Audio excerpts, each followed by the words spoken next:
this exciting video where you once again join us in the beautiful agricultural landscape of Scotland. And for today's adventure we're joined by Highlander 87 out here, and for today's adventure we've come to document an abandoned piece of World War II history. And this is a really interesting site here because this is actually the former site of a World War II chain home radar.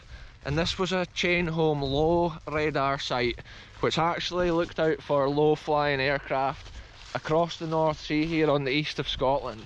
And this is the St Cyrus chain home low radar site. But sadly most of the site is actually gone, like most World War II things built so long ago. At the end of the war, the farmers obviously wanted to reclaim their farmland that was taken from them by the government when they constructed places like this. But the cool thing is, there's actually a big building here that still remains on the land that we're about to go and take a look at and document it for the first time on the channel. And I just love adventures like this where we're looking at things we've never seen, and you never know what you're about to see on these adventures. It's so cool. We have actually documented a chain home high radar site in Scotland as well, which used to detect the higher flying aircraft, and they were normally set further inland, whereas these chain home low sites were actually near the coast, so they had a great view out over the water that you can kind of see on the horizon. It is a bit windy, so I've got the windsock today folks, but I do apologise if there's still any wind in the audio. This is proper wild coastal land. And yeah, this building's got that character of World War II. The red brick with the cement over it, at one time most likely rendered. Yeah, let's see what's left folks, let's get into action. Wow, this is so cool folks. This is one of the last remaining buildings here, but often these places actually had like underground bunkers and stuff. So to see this, you get an essence of what was left here. When we went to the chain home high radar site in Scotland, we actually found all the underground bunkers and stuff below the forest. But I'm not sure if the chain home low radars had that same level of like backup transmitters. See in here, you can see marks on the wall like there's been something mounted. And look, it's been painted white. I'm not sure if these windows are original, but look, you can see the original green RAF paint. The chain home radar sites in Britain were actually controlled by the Royal Air Force, and later on after the war it was then upgraded to like rotor radar sites and stuff, and they were also operated by the Royal Air Force. Whereas I believe in America their radar sites and stuff would be controlled by the Royal Navy. So that's a difference between the two empires. Look in here as well, you can see evidence where there would have been an internal wall. You can see there's a sink being put in, probably as like a trough for a cow or whatever, maybe a sheep. Sometimes after the war these buildings were used for sheds or stables for farmers. Yeah, there's been another beam here, a strong one, but I was thinking it looks like the roof's actually starting to sag in the middle. If you consider the years that's passed since the war, it's like it's lost its structural integrity. The cement can often get weaker. Yeah, right enough, it could have been two completely separate rooms with two doors. And the doors probably weren't here. That end doors will be the original ones, and the reason for the wall outside it is actually because that deflects blasts or shrapnel. Often if there was an explosion outside the door of these places, yeah, this would stop like stones and fragmentation particles coming in the door. Yeah, look at this, this is the original bitumen off the roof of this place. Look at it folks, look how thick it is. That was the waterproof coating that was on the top of a lot of these World War II RAF sites, like we've seen with like the Teeling control tower and places like that. And then over here we can see the town of St Cyrus, well, the coastal village of St Cyrus. Over that way, the North Sea. And then this incredible structure just stands here in the land to tell the tale of the history. And shout out to the farmer for leaving it here so we could document it today. Look, you can actually see some of that bitumen coating there on the surface of the corner of the roof. And then there's been a door frame or whatever, an original door frame mounted in here. Wow folks, this is so cool. There's a couple of details that I missed in here on the floor though that I noticed. So let's take a look. There's been definitely something here. I'll close this for livestock or whatever. Check this out on the floor folks. Look at the square here. It's been filled in or levelled I believe after the war.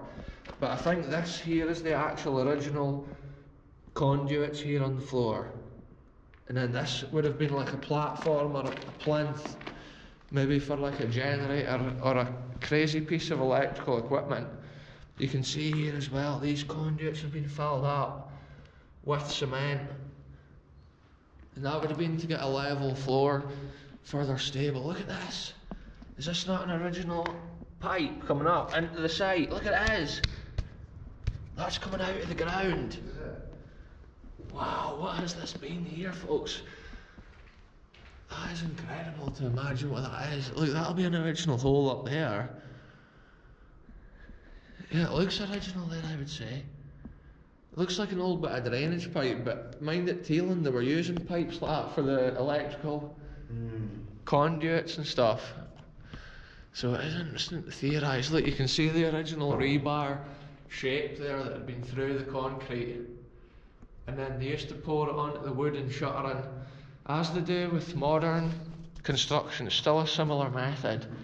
And then once it hardens, they take away the wood, leaving the incredible structure. Like when I was outside, this half had no bitumen. Oh, right. You see it, it's come through like... Oh, aye, the moisture. That side's a lot better than this side. Oh, aye. Look at this here, folks. You can see there's a crack leading down from this opening. I believe this must have been some power room or electrical generator shed. This is another separate. Yeah, there's been internal walls which now are gone. Look at this crack here though, folks. Leading down the structure. That's why videos like this keep the history alive. And see that vent up there? That's actually the same as one that I saw when I was at the anti-aircraft gun generator shed. Near, where was it near now? Carmiley. Now look at this here, there's actually brackets on the wall which has had some sort of wire connected to them. I think they go all the way outside. Oh, aye, there'll be evidence around here. Maybe now it's been farmed over, but there could be evidence where there's been masts or other little buildings. Whoa, I'm total falling out of this structure here, folks. Yeah, it's interesting because these are obviously not the full height of the door as well. Often with a blast wall it was to the full height, and that makes me think folk wouldn't have been stationed here all the time, or else they would have had a more serious defence on it. This would have most likely been an industrial room. Yeah, you can see the threads sticking out of the wall there for a bracket or whatever, but also I'm not sure if that would have been an original bracket. It does almost look old enough to be part of the original building. And then the farmer's put on this big door at a certain time. He's probably been the one as well that's put these other bricks in the windows, because you can see they're of different construction. Yeah, so imagine it without those. It probably just had metal windows, or maybe even metal flaps or something on these windows. What an incredible scene of history here. And I just love to see it, and I love to document it. And every week we just love bringing new places that we've never seen before. And it's perfect, the conditions just now with the stubble field, it's all been harvested. It gives us a great opportunity to see this. Just to imagine the original goings on, there would have been so much more probably around this site. Well, just imagining if there may have been more stuff actually down here at this tree line, because if this was the generator up here, the main apparatus was most likely not right beside it. Normally they would have had 4 masts for their transmitter end, but also 4 masts for the receiver end in a different order. And I think the receiver end actually had chains draped between the masts, and that was why it was called a chain home radar site. And it was developed early in the war, and I believe in 1939 a lot of these sites were being built and made here, and the Germans didn't even know what Britain was up to. They came past in their planes scanning radio frequencies to see if we were working on a radar system, but they thought, because they were scanning on the wrong frequency, they thought we were doing this as a decoy, so that they got the illusion that we had this type of defence. But the truth was, it was real and it was working, and they didn't pick up on it, and that's how Britain were able to see them coming. Often Germany thought we had so much more planes and defences than what we did, but it's because we were watching their every move as they made their way towards us. And that's cool to think about that history as well. Technologies from places like this, or like the same technology that was used in places like this, was also given to the Americans.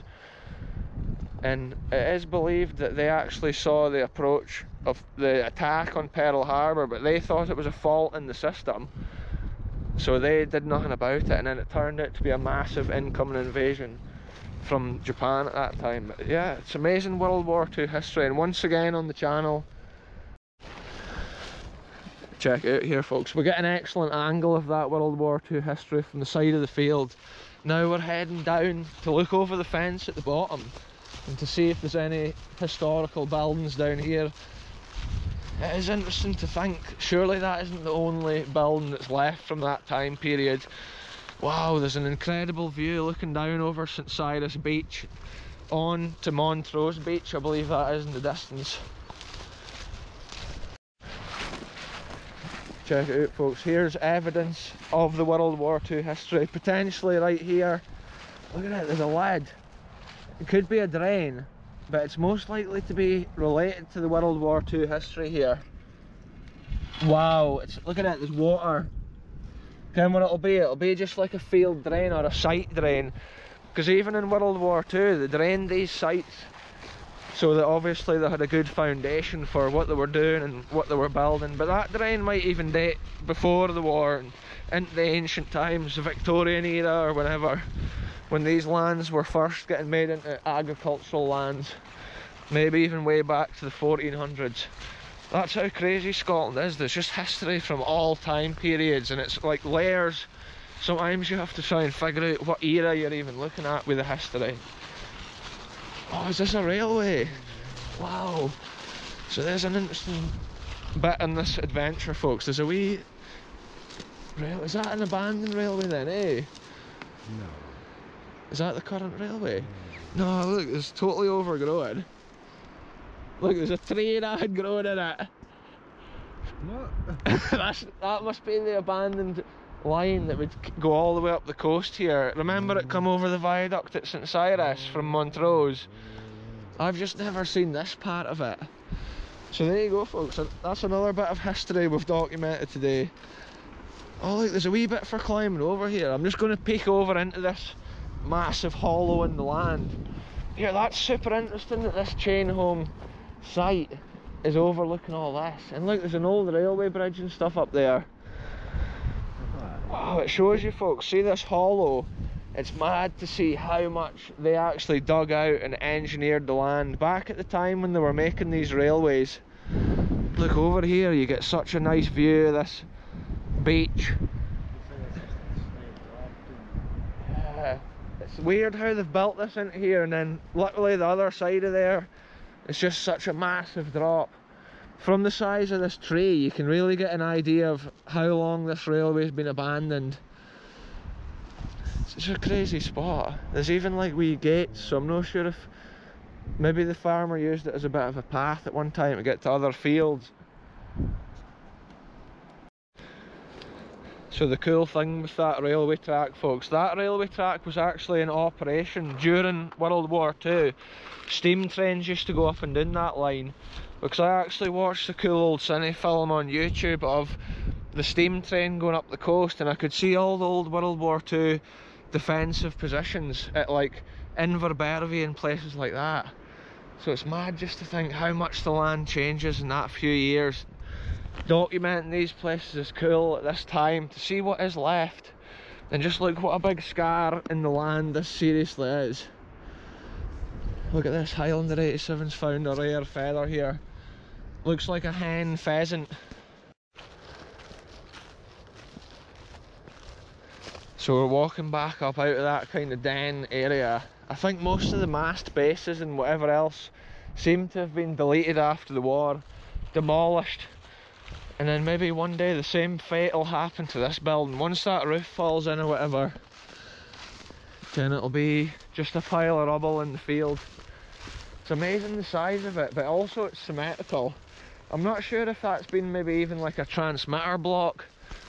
Sometimes they had electrical devices like that, they would have a transmitter on the surface. But I know for sure the other chain home sites used to have a backup transmitter in a deep bunker, and it was literally like 3 stories down, probably like, I don't even know how much, 70 foot down to the lowest point in the bunker, and they often had a backup transmitter. So around this area there may be such a historic building, but we're not sure exactly if the chain home low had that or if it was just the chain home high. Wow, what an amazing scene that is though. I just love the style of it. And this time of year we can actually see it pretty well now the field's been cut. But to me, when I see that, that is the character of abandoned World War II. See, to explore it and see what's left, that is some of my favourite things here on the channel. Documenting history of what was done to defend the country not so long ago. Pretty much every few miles you drive around here you can see evidence of World War II history, and that's all over Great Britain. So much was done.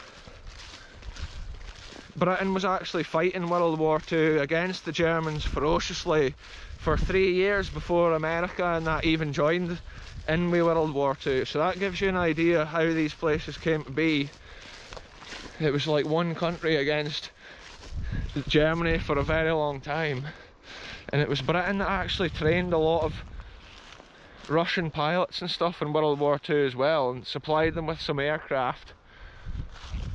And the Americans as well obviously came at a crucial time in the war.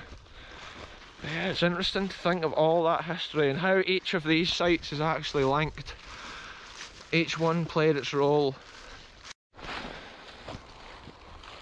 Sometimes buildings like this were actually disguised to look more like a farm building or a natural building, so if the Germans were doing reconnaissance from the air, it was harder just to tell everything that was around.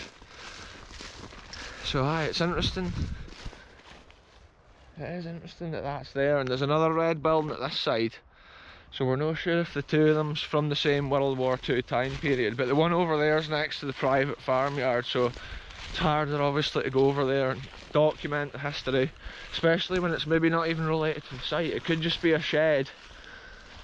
Maybe even this mast here is built on the foundation of an old World War II mast. I've seen that quite often with like listening stations and stuff.